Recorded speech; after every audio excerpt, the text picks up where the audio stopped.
Hi, I'm Mark from Tradesman Heating and Air Conditioning. A lot of our customers are asking us, what is the actual right size air conditioner for my home? There is a rule of thumb that can be used, although there's a lot of variables that come into play. It works out to 800 square feet per ton.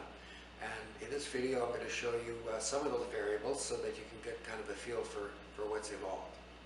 Okay, so here we have a typical bungalow. This one we've got it sized at 800 square feet.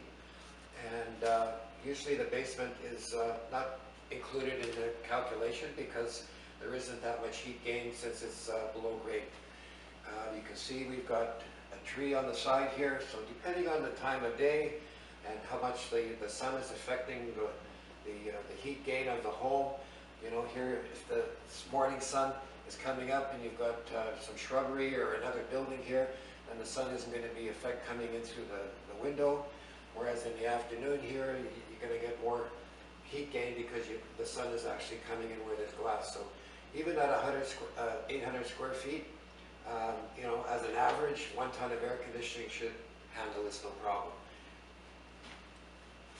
Once we get to a 2-story, it changes a little bit because you've got less wall surface area, being that they're stacked one on top of another. So if you're cooling, you know, the main floor, there's some transition of temperatures from one level to the next. So even though you've got 2,000 square feet and you figure that out at 800 square feet per ton, you would think it would be 2.5 tons of air conditioning. But because, you know, there's less surface area, you know, it would probably calculate more to about 1 3/4 ton unit required for a 2-story. And again, depending on how much solar heat gain there is, how much glass there is in the home, which way the house is facing, that also comes into play. When we look at a 1.5 story, again, you've got the second floor has maybe less insulation because of, you know, how the roof is designed. We don't count the basement again. You know, at 1,600 square feet, you'd think it would be 2 ton. Well, in most cases, that's probably true, but there could be some adjustment to that because of the insulation of the home and also because of the glass, which way the house is facing for the morning sun and the evening sun.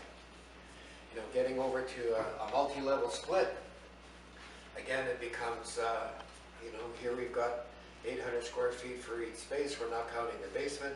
So 2,400 square feet, sorry. You would think it would be 3 tons of air conditioning. But again, because of all the shared areas with less heat gain, there's a reduction. So, you know, in this case, I would think it's going to fall somewhere between a 2 and a 2.5 ton. And that would, you know, you'd have to count all the other variables with that, with the sun and with the exposure to the sun, the direction of the facing of the home. That would all come into play. So typically, if an air conditioner is the right size for your home, you pick the hottest day of the year, and that air conditioner might start running, you know, midday, and getting into the late afternoon and into the evening, the air conditioner should be running almost full time, almost straight through. It should almost never shut off on the very hottest day. That is going to tell you that it's sized properly. That way it's running enough to dehumidify, to actually get the humidity out of the air, which is giving you a lot of comfort. So one last thing that might make you decide between, say, a 1.5 ton and a 2 ton central air conditioner for your home is your expectations of how it's going to cool down your home during a certain time frame. Say you're a family that likes to go to the cottage for the weekend, and you come back to a hot house, you turn it on, and it's like, wow, this thing is taking forever to cool down. Well, it's going to take a long time anyway, so, you know, if it's that fine line between which size would work, you know, you might want to go to the larger size. But if that isn't the case, if you're used to just turning your thermostat on for cooling and just leaving it, there's no need to go to the larger size. You want to be comfortable and have it run and dehumidify like it should. I hope you like this information, and thanks for watching.